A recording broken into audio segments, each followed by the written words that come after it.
cents, Russia crowd. Now a man with something to say. Here's your host, Edward St.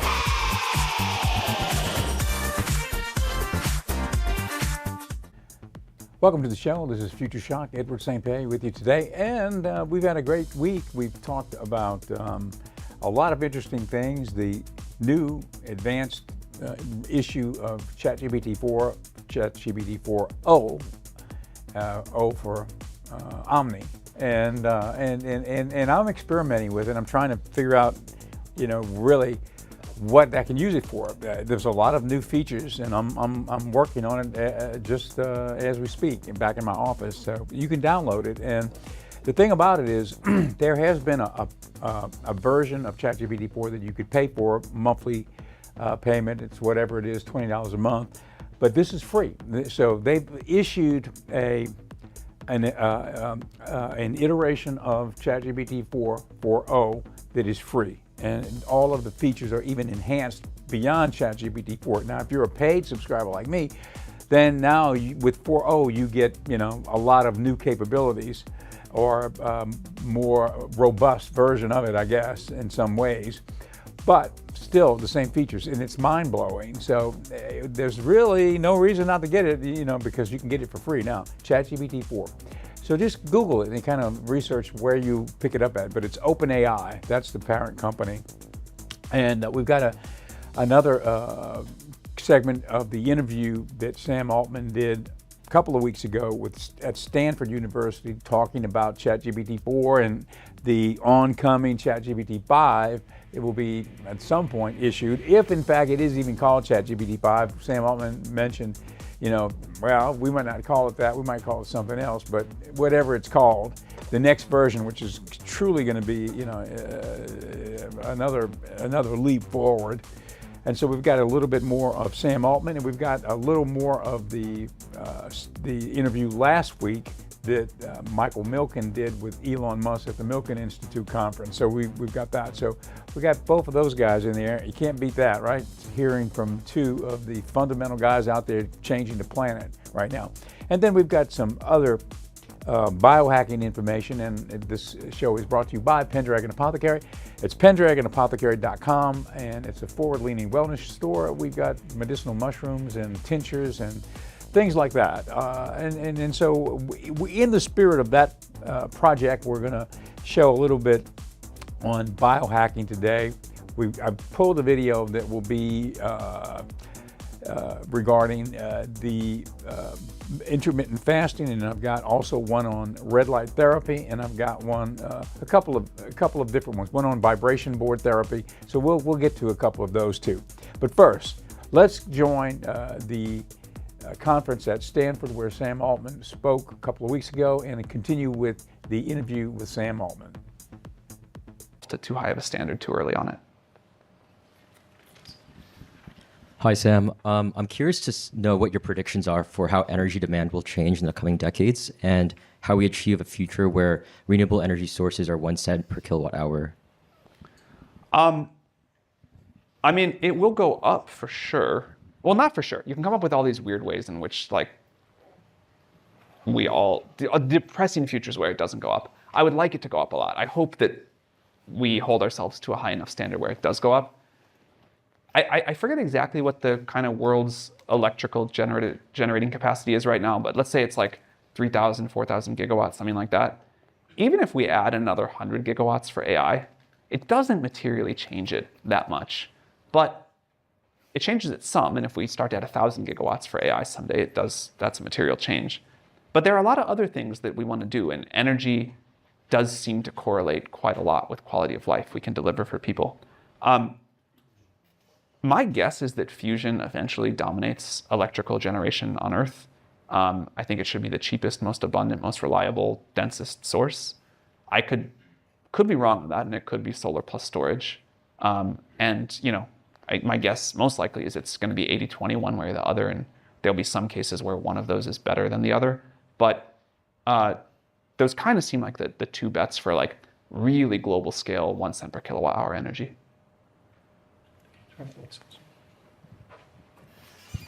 Hi, Sam. I have a question.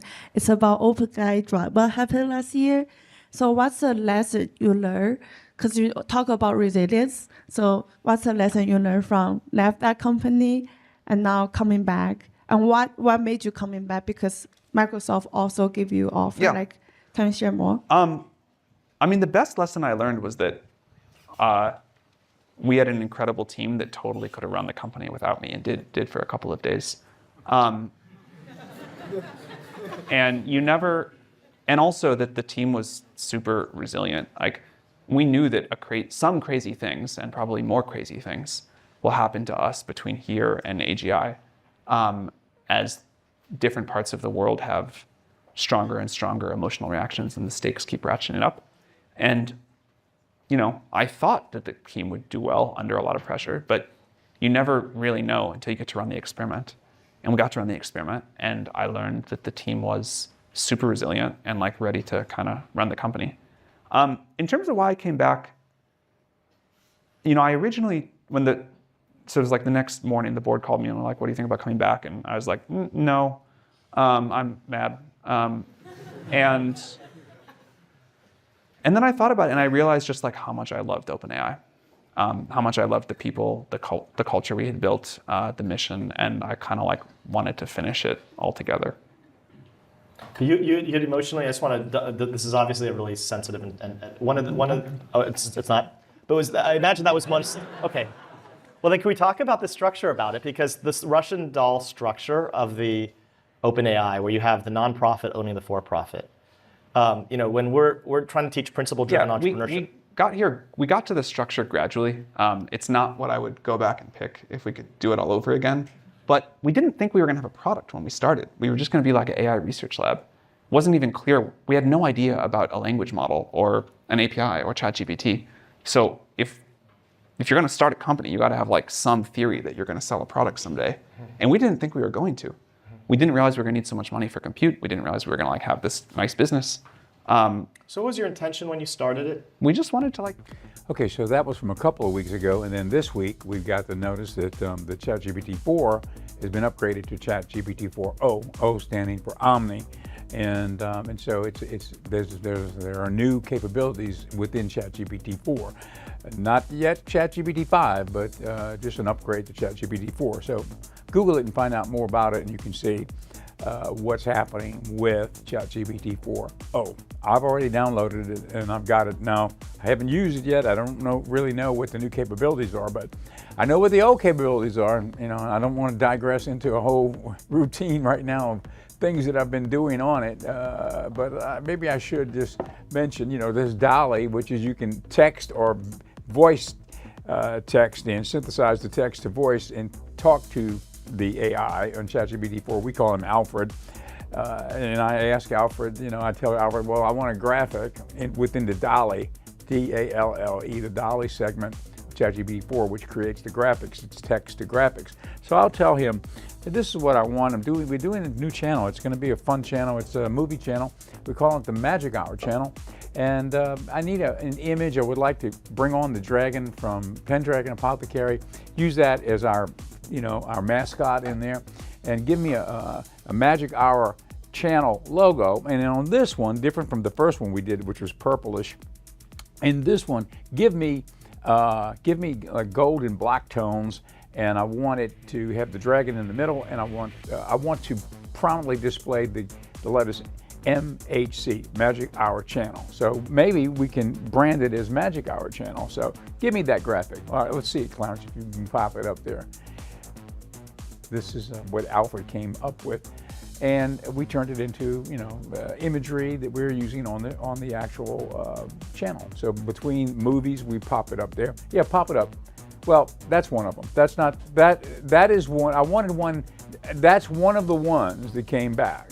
Okay, so, but the one that we're actually using is that one, and it's got the prominent MHC, and it's got our dragon in there. So Magic Hour Channel, and that's. Between movies, we pop it up, and so that's kind of the branding we're going with right now. We're about to do a Facebook page, and I guess it'll default into Instagram too. So that Facebook page will have the various films that we're running. So it'll be an easy way to kind of check right now we will pop up between the next films coming up next, and we'll show the next film. But what we'll be able to do on Facebook is have the whole week schedule. Today, here's all the films. Tomorrow, here's all the films all the way through Sunday, and every week we'll post it. So it'll be a way to kind of keep track of what's going on. But there's an example of AI. Now there's an example of what ChatGPT-4 can do for you just in the graphics arena. Now, there are so many other things it can do for you, helping with writing things, whatever. But that's the graphic element. And then there's the new element, which is not released to the public yet, called Sora. And Sora is the same type thing. You text in or voice text in what you want the video to look like. And it will create the video and edit back, send back the clips in photorealistic video. What you cannot tell is not actually been photographed by an HD camera. If it's a human, the human looks perfect. It's really a great, it's almost magical is what it will do. And it's going to change the course of, filmmaking in a lot of ways, Just think about what will be coming. Now it's short clips that it'll send you back, but what I think somebody did recently, we showed it the other day, they made a music video by taking in the clips, by doing the prompts, bringing the clip in, doing another prompt, basically following a storyboard of a film via texts to the Sora, and then having the video clips come back, assembling them into a coherent long video. I think the video was, I don't know, it was a music video, but it was a long one. It was a few minutes long, but the same process would be used to create, the same technique would be used to create a film, let's say. So there you go. There's the beginning of films created with human interaction from the standpoint of the storyboard, the creation of the concept, the script, whatever. But the whole thing being done by one person into Sora and bringing the video back and editing it. So really, it changes the dynamics a lot. I was listening the other day, Sam Altman was talking about, somebody asked him, with the use of AI, you could have a 3-person company become $1 billion company. Think about that for a second. With the use of AI and the potential that it brings in many different ways, that a small company, a 3-person company, a 4-person, a 2-person, a 3-person company could become $1 billion company by using the tools that will be available to us. And all of this AI will usher in a new era of prosperity across the planet. There's been a lot of, doomsayers out there who say it's an existential threat to humanity and it's going to take over the world and we'll be working for the AIs and we'll become slaves to the AIs and all that. But there's a whole other group out there that say just the opposite. As long as it's managed, and we keep the AIs, under control, so to speak, and prompt them to be decent characters, then it will be just the opposite. It won't be an existential threat, at least in the foreseeable future, but it will be a factor in ushering in a new era of prosperity across the whole planet, where it will obliterate poverty and war, and all those things are just going to become obsolete. They're not going to they won't be factors anymore in reality, because we'll be at a place where that stuff won't be relevant. It won't even make sense. It'll probably be laughable at some point, So anyway, that's a little bit more on the AI situation. Okay, now we've got a video that we showed the other day. It's something that I follow. It's called Impact Theory. It's a podcast, and it's Tom Bellew, and he's talking to a fellow here that hopefully he'll introduce him, but this particular person is a futurist, and he'll be talking about some of the changes, the profound changes that we're going to see over the next few years with the advent of AI developing into AGI. So let's take a look. Top-down empires. And we're moving in that direction. It's just slow and painful, and centralized systems don't like to relinquish power. And we know that very clearly. So that's the tension that I see that's playing out, that's underpinning all the other, how it's showing up. So for example, when I think about Trump or Brexit, it wasn't left versus right. It was actually urban versus rural. Brexit was 100% London versus the rest of the country. Why so would that there's be this- the break point? Because there's a tension in cities, and how do we allocate resources to cities versus the countryside, where people, because the metabolism of a city is much faster. Innovation happens very fast in a city, and so therefore that's the environment in which we're doing most of our innovation work and technological development today. And if you're left behind, you get very unhappy with that. And so this is the tension that I think we're seeing around the world. So we have this fundamental tension between things could go well, things could go poorly, splitting between the different archetypes of male, female, how we respond to abundance, power, or sharing the resources, urban and rural. I'm starting to get a sense of where you're going. Do you think that as we transition over to AI, that it will take us through a valley of despair, or is this going to be a straight line to utopia? Oh, no, big valleys of chaotic despair. These types of transitions, I think this is the biggest transformation in the history of civilization, maybe the history of species on Earth. It's that big. And that transition is going to be very painful. They never are clean, right? Like asteroid hits and the dinosaurs get wiped out, and now you have Cambrian explosion types. I think that's the kind of transition we're seeing here. Okay, that is arguably the most devastating thing to ever happen to life on this earth. Yeah. Wait, do I we don't literally believe mean AI that? gets us there. But it's Meaning AI will not have that kind of cataclysmic That's right. knock-on effect. That's Okay. right. I actually am hugely optimistic about the future. So that's a really important framing point. But there's no question, in civilization at least, this is the biggest inflection point that we've ever seen. And I think the next 30 years defines the next 300 years. Why will the next 30 years define it? What does that look like? Is that the period of transition? Yeah, it's the transition period, and this is chaos theory, right? The initial conditions are really critical, and how you navigate those initial conditions with as much experience, guidance, and a lot of luck will then guide the rest of the future. If you know chaos theory, the idea is that if you drop a pebble down the top of a mountain, it doesn't matter how many times you drop the pebble, is always going to take a different path, because some micro change in the initial atmosphere or the pressure when you released it, or the first bounce, or the density of the first thing it hit, or the change in humidity along the way will have it go down a different route. So you never know what's going to happen, but it just knows we're just in the really big transition, and it's super exciting, but it's very, very chaotic. I have heard you that this is going to be very difficult to predict. However, one of the most interesting descriptions of quantum mechanics I heard is that, yes, while all things are simply probabilistic, the world that you see is the most likely. And I thought that was a really great explanation. So assuming that, knowing that no matter how many times you drop the pebble, it'll be different, but there's a most likely sort of cluster of effects. Yeah, think of it as a stock market chart, right? You never have a clear straight line. It's always a choppy, and then it stabilizes, then it has a breakthrough moment, and then it's choppy again. It's kind of like that. I think that's the pattern that we see. Okay. What causes that? Like, I can actually explain economically what's going on in terms of human greed, fear, and the way that cultural energy will move through a medium that can be an economic medium. So you can actually see cultural energy move through a stock market. If anybody paying attention to Bitcoin, I will just tell you right now that is simply a cultural idea that is spreading through the medium of cryptocurrency.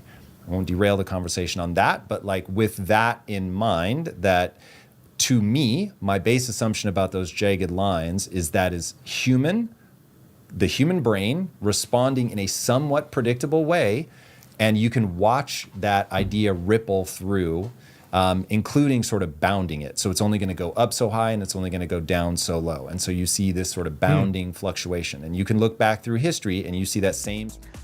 So that's impact theory, and that's Tom Ballou doing the interview, and it's a great podcast. We will tune in again to another bit of that over the next few days next week. Okay, now, this is the moment when we talk about our sponsor, and it's Pendragon Apothecary, and it's pendragonapothecary.com. We're online at pendragonapothecary.com, and physically we're at 1016 Government Street in Ocean Springs. Okay, now here's an example of a product that we have here. This is cacao. Okay, you've heard of cacao. This is spiced cacao. So it's got cacao, cinnamon, vanilla, and cayenne. And so this is a mixture of cacao and a few other ingredients, and it's also got 60 milligrams of CBD. No THC in this, but CBD, 60 milligrams of CBD per cup. It's 3 cups in here. It's a powder. And it's a way to get cacao into your system and also the CBD. So, you know, they use cacao in the Amazonian world. It's sort of a gateway plant to help you get into a spiritual modality, right? And it's used in that part of the world. And now it's becoming well known in the United States and in the Western world, the modern civilized world of America, right? People have discovered this ancient drink. And so this is a little souped up version of it with a few other ingredients, but it's PendragonApothecary.com for this and then any of the other products that we've got at Pendragon Apothecary. Okay, now let's move on to our next segment. I want to take a moment and do a little biohacking video clip for you. We've got 2. We've got one on red light therapy, and specifically what does red light therapy do for you. And there's a whole lot of information that we can get to you on that. But this is the first clip, and we'll show that. Then we'll come back, and then I want to do a little clip on vibration board therapy and what that physically helps you with and what it does for you. So let's take a look at red light therapy. Really interested in. Number 1 is energy. The way that red light therapy works is it's bioactive. Where's my phone? Let me show you something. So what that means is can you see that? When light passes through your skin, the red light is actually going to penetrate into the cell. And what happens is when that red light hits your cell, it's going to create a chemical reaction and it's going to start making changes inside of the mitochondria. And I even brought in the world's leading expert in red light therapy, Ari Whitten, to break down how this therapy actually works. Virtually all of the energy produced by virtually all of the trillions of cells in our body is from mitochondria. So anything that helps mitochondria produce more energy can lead to widespread benefits for the whole body and for all of those specific tissues, whether we're talking about muscle tissue, brain tissue, heart tissue, bone tissue, ligaments, skin, hormone-producing glands. Everything is relying on energy from mitochondria. So by helping that process, that cell will work better and do its job better if the mitochondria in it are producing more energy. I've been looking for everything. I've been trying lots of things to improve my energy. That's why I got so obsessed with sleep optimization. And I actually started experiencing the benefits of red light therapy instantly. First time I tried it, and every time thereafter, I always noticed a lift in my energy and my mood. So the next application that I've been using red light therapy for is muscle recovery. So within the last year, I've made it a point to start strength training more, and that's definitely become a big part of my lifestyle. As I'm pushing it harder in the gym, I'm putting more strain and stress on my body, and therefore more muscle soreness occurs. And so after a really heavy lift, sometimes I can be fatigued from muscle soreness, and there's just more recovery time that's needed. So I use red light therapy in an acute way where I work on the actual place that is sore, and I put the part of my body next to or closer to the light so that I can actually get the light to penetrate that part of the body specifically, sort of spot treatment. But then from a general recovery perspective, it's helping those cells produce more energy so that I can speed up the natural healing process of the body so that I can get back in the gym that day or the next day. So the next application that I'm thinking about with red light therapy that I really like is that it helps reduce inflammation. And most of us know that inflammation is the root of all sort of metabolic and Western diseases. And so if we can do anything that mitigates the effects of inflammation, that's something I want to do. And the mechanism by which this works is it switches the phenotype from turning on those inflammatory cytokines to shifting into an anti-inflammatory state. Mechanism number 3 is something called retrograde signaling. Okay, so there's a little bit about red light therapy. We've been trying to get that video on for a few days, so finally we have a little more information on it. And there's so many other bits of information out there on it, so do a little research and find out about red light therapy. You could bring it into your life and it will help you. Okay, now we've got another clip, another short clip we'll get in now. This is on vibration board. It's another thing that I do, and It helps you. I do it in the morning early, and I do it in 15 minutes. And now, this is going to be a video that shows some of the ways you can use the vibration board. But the very simple way is to stand on the vibration board for 15 minutes at a pretty fast speed to get your lymphatic flow going and a lot of other things. But let's take a look at this clip. Our way to a healthier and stronger you. Are you ready to discover the surprising benefits of using vibration plates? Let's dive in. Number 1, increases muscle strength and endurance. One of the key benefits of using vibration plates is the ability to increase muscle strength and endurance. By standing on the plate and engaging in various exercises, your muscles are forced to contract at a rapid pace, resulting in increased muscle activation and overall strength. Number 2, reduces body fat and cellulite. Vibration plates have been shown to reduce body fat and cellulite by increasing blood circulation and lymphatic drainage. This results in a decrease in fat and cellulite accumulation in the targeted areas, such as the thighs, hips, and buttocks. Number 3, improves bone density. As we age, our bone density naturally decreases, making us more susceptible to fractures and breaks. Vibration plates can help combat this by stimulating bone cells, resulting in an increase in bone density and overall bone strength. Number 4, enhances flexibility and range of motion. By using vibration plates, you can improve your flexibility and range of motion. This is because the vibrations stimulate the muscles and joints, resulting in improved mobility and flexibility. Number 5, increases circulation and lymphatic drainage. As previously mentioned, vibration plates can increase circulation and lymphatic drainage. This results in an improvement in overall health and a decrease in the risk of developing chronic diseases such as diabetes and heart disease. Don't forget to hit that like button and subscribe for more awesome content like this. Number 6, reduces stress and fatigue. Vibration plates have been shown to reduce stress and fatigue by releasing endorphins, which are the body's natural mood boosters. This can lead to improved mental health and an overall improvement in quality of life.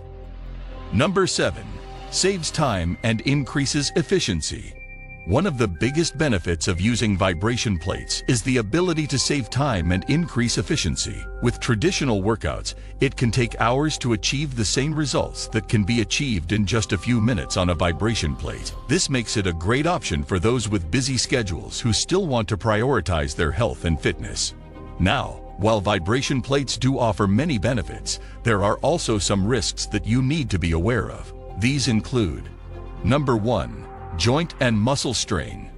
Due to the rapid contractions that occur on the vibration plate, there is a risk of joint and muscle strain. It's important to use proper form and start with a lower intensity to avoid injury. Number 2, vertigo. For some individuals, standing on a vibration plate. Okay, well, there's a little more information on vibration board therapy. And the vibration boards are available. Mine came from Amazon, and basically you can stand on the vibration board and you can get your lymphatic system flowing and all the other benefits you just saw there. And do a little research and find out how to use it the most effective way.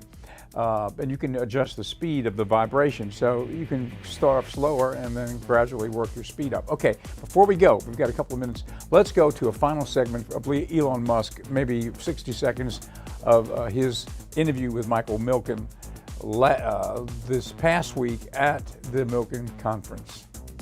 And so far, the AI has been terrible at all of those questions. There's still a long way to go. So let's talk about one. Here's a question that's near and dear to your heart. You have a lot of children. Yes. I'm trying to set a The good birth example. rate is down in the U.S. What needs to change so people start having more children? Yeah, this question has troubled me for a long time because you can look at the demographics. It's a very slow-moving ship. Who is going to be an adult in 20 years based on who was born last year? If you want to, I think, have a good approximation for population, really look at how many babies were born last year in a particular country, multiply that by life expectancy. That's the number of people that will be adults in that country. That's the steady state population if birth rate remains constant. Now, birth rate is not constant, it is dropping. So you look at the second derivative of birth rate, and actually we see an acceleration in the drop in the fertility rate.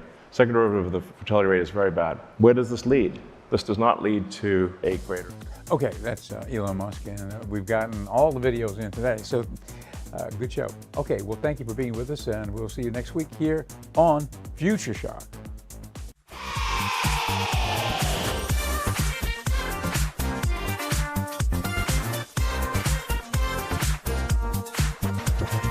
Yesterday is yesteryear. Set your sights for Tomorrowland. Future Shock is here to help you make your stand. Ready, set,